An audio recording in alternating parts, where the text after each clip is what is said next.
having a laugh and I'm telling a really good joke. But first I'm saying hello and welcome to Ticker Work, presented by IntoWork Australia, where we hear all about what the Australian job industry is up to and how employers and employees are navigating the workforce at the moment. Now, first up, I would like to acknowledge that this segment is being held on the traditional lands of the Wurundjeri Woi Wurrung people, and I pay my respects to elders both past, present and future. Now, I'm joined, of course, by Poul Bottern, the Group CEO of IntoWork. Thank you again for your time, as always. Thank you, Mike. Great to be here. No worries, and we're covering a really great topic today. I'm very excited to get into this one. So in the news at the moment, it's Reconciliation Week, and it's approaching, providing an opportunity to engage with one of the oldest known civilizations in the world and benefit from their insights. And as reconciliation action plans are becoming more and more standard within businesses as they look to find meaningful ways to connect with Indigenous people and communities. It's also forecast that Indigenous people will play a key role in meeting workforce shortages as we rebuild the economy coming out of COVID-19. And Poul, I'll go to you for this one. What have you seen in this area at the moment, just starting off? Well, I think as you were noting there, we've gone through quite a transformation, I think, over the past number of years, really, as people are taking far more seriously now what it actually means to engage with Indigenous people across the country. And for Indigenous people to take their rightful place in a more serious role within companies, but also within communities right across the country. And I think it's exciting that part's transforming within our society and community far more. I think there's still so many opportunities for us going forward. And I think Reconciliation Week gives that opportunity to take stock, have a look, and then just to see how we can improve again going forward. Taking stock, I like that. But more on Reconciliation Week, an opportunity for businesses and individuals across the country to connect with, understand and appreciate Indigenous people and to recognise the connection to land and community they bring from their 65,000 years of occupation in Australia. And 3.3% of Australians identify as Indigenous, yet the unemployment rate for Indigenous people is 3 times the rate of non-Indigenous people. Now, Lalla Mackenzie is a Tasmanian operations manager for Mass National, a business within IntoWork Australia, and Lalla is a proud Indigenous woman from the Dalrymple people in Tasmania, and we will share her story today. Thank you so much for your time. Did I botch that pronunciation? Dalrymple tribe. Thank you so much, Mike. Not at all, not at all. So starting off with you, can you talk about some of your experiences that you've had as an Indigenous woman and jumping into the workforce and navigating your journey? Absolutely. When I was a child and we were actually attending the Aboriginal camps, my siblings and I would often go to those and learn all about our culture and our history and really have that connection back to our community. And it was really interesting that as I grew up and I went through the various stages of becoming an adult and a female adult, what that actually looked like being an Indigenous woman and not a traditional looking Indigenous woman. So the Dalrymple tribe, where my ancestry comes from, Dolly Dalrymple was the first blonde-haired, blue-eyed Tasmanian Aboriginal. So for myself, being part of that and having a throwback where my brothers and sisters are quite dark and have dark eyes and things, it was a unique experience going to those Aboriginal camps and experiencing the kind of differences in what a traditional Aboriginal person looks like. That actually continued throughout my journey into my career with my first role actually working for the State Training Authority, and I was a records clerk at that point coming in through the Indigenous Cadetship program. And it's interesting when you go through those experiences and you aren't the traditional looking Aboriginal person, how that actually shapes and forms you as you do move through the world and identify as being Indigenous. What are some of those things that, how does that shape? Yeah, it's quite interesting. My siblings, for example, were always encouraged when we went to our camps to, instead of giving an acknowledgement to country and a welcome to country, and I was actually advised at the time you should possibly give an acknowledgement of country just because people might actually not really understand where you're coming from or really appreciate that. And I think one of the things that I've learnt is how many Australians think that they haven't met an Indigenous person because they don't look traditionally Indigenous. And let's face it, we're everywhere. And it's amazing that we're actually moving to this stage now where it doesn't matter what you look like or the colour of your skin. It's important to have that connection back to your community and back to your tribe. You mentioned that when you were younger you were being taught about these things, and I feel like I missed out on a few of those things in my growing up in schools. Do you think schools are doing enough to sort of present that information to students? Just Very interesting, and it's certainly, from my perspective, when I went to school, quite a long time ago, when I went to school, it certainly wasn't forefront. We didn't learn about our culture or anything regarding that, and it's quite disappointing. But I know that my children, and I actually have grandchildren, they're definitely more familiar with cultural activities, but I would say that the awareness is still low from my perspective, yes. And with Reconciliation Week this week, we want to steer it back towards the job sector. Paul, what have you seen and what are you excited about for Reconciliation Week, and what are some things we can acknowledge in the job sector? Yeah, look, and it's really about taking that opportunity within each of our businesses, really, to be able to recognise the valuable contributions that people within our teams. As you were saying before, Lalla, there's a whole lot of people even within our existing teams. We have 1,000 staff across the country ourselves, and many companies across the country wouldn't necessarily know who is Indigenous within their teams. But it's an opportunity to take stock and to say, well, how do we celebrate the contribution that some of our team members bring? How do we actually also create stronger systems and processes going forward to be able to recruit more people from Indigenous backgrounds into our teams as well? And I think that's where we've got an exciting opportunity going forward as well. So I think we are very fortunate to have Lalla on the team. We've got a number of other people as well that bring great strength to our team, great insights to our team as well. But I think Reconciliation Week is that opportunity to do that, but also to connect with communities right across the country. So different Indigenous communities are also putting different events and celebrations on, and how do we actually connect with them as well during that time? And Lalla, for you, Reconciliation Week on the whole is a wonderful time of the year and an important part of... Reconciliation to me is about equity. It doesn't matter what colour your skin is, what colour your eyes are, where you've come from. It's about having that meaningful connection back to whomever you are. And for me, being part of the IntoWork family and actually exploring what this looks like from a company perspective is incredibly exciting at this point as well. And now, of course, with the pandemic the way it was and is, we've seen a skilled shortage, employees shortage.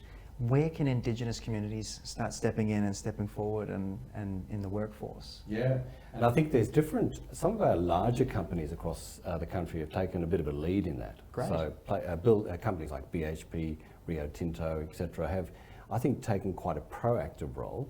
I'm not saying any company is perfect out there. I think we're all working through a bit of a journey about how to do it well.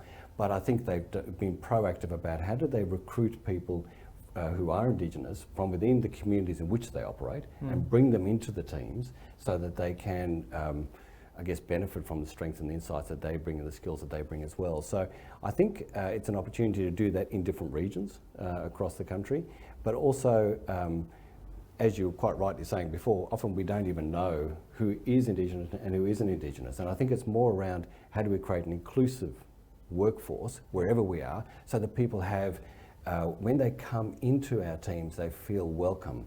They don't feel ostracised or uncomfortable to necessarily identify as Indigenous, or even from other cultural backgrounds as well, from people that have come into Australia, that they don't feel uncomfortable either.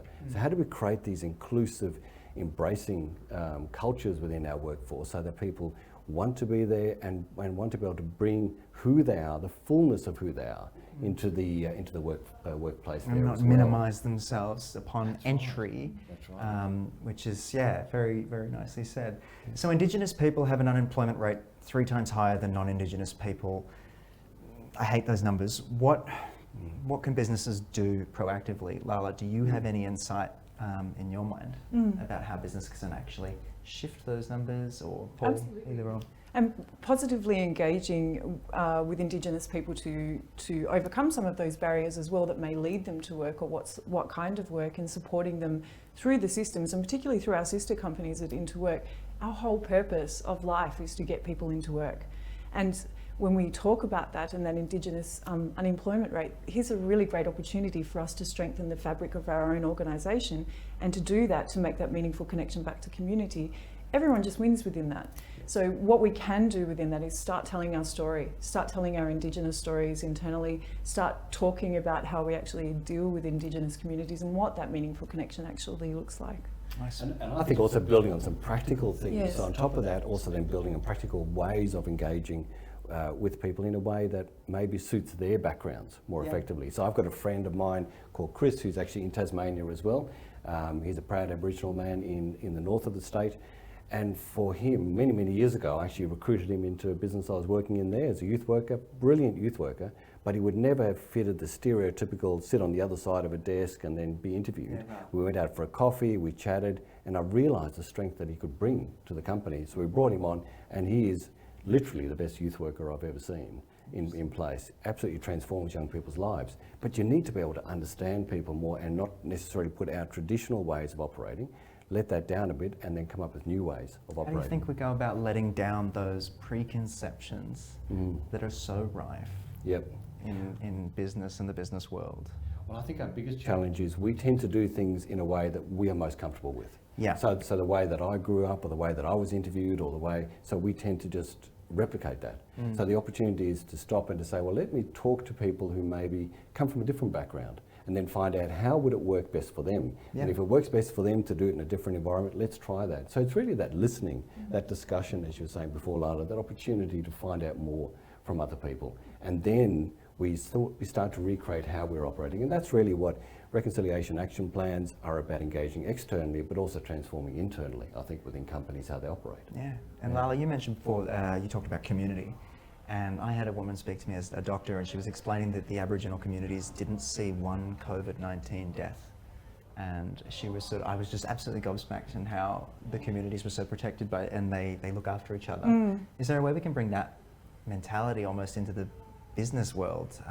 I think I understand what I'm asking. But yeah. I think it's about, again, it's building our own fabric, it's telling our own story, and it's bringing those stories in to build our story, because every individual forms the basis of our company, and every single person brings their story and their fabric.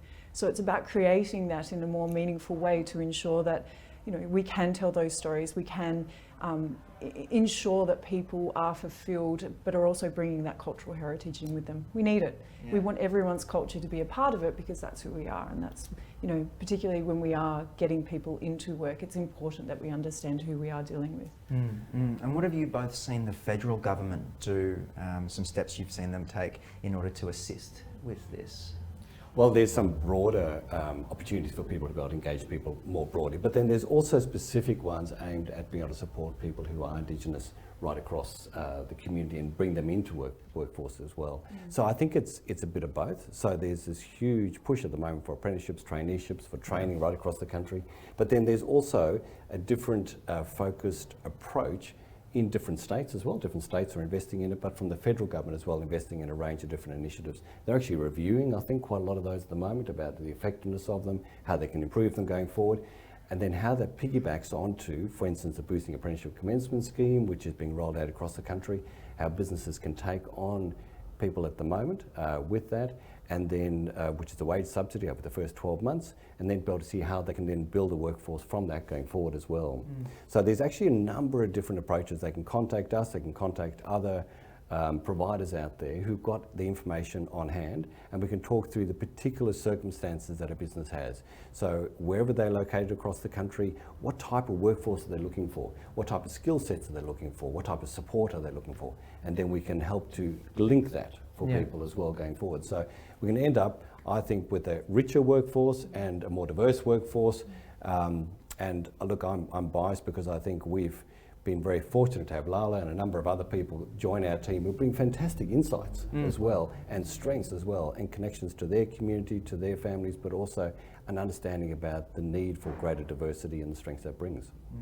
Guys, the more I talk about this topic, the more it excites me, and so thank you so much for your time, bringing your insight, Lalla, and Paul, of course. Thank you. Not at all.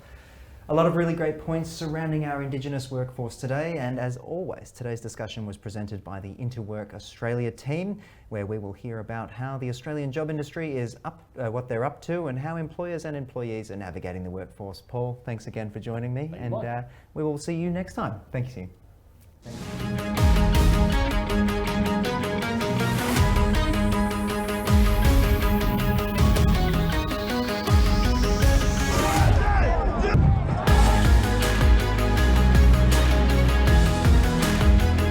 We've got a lot of work to do.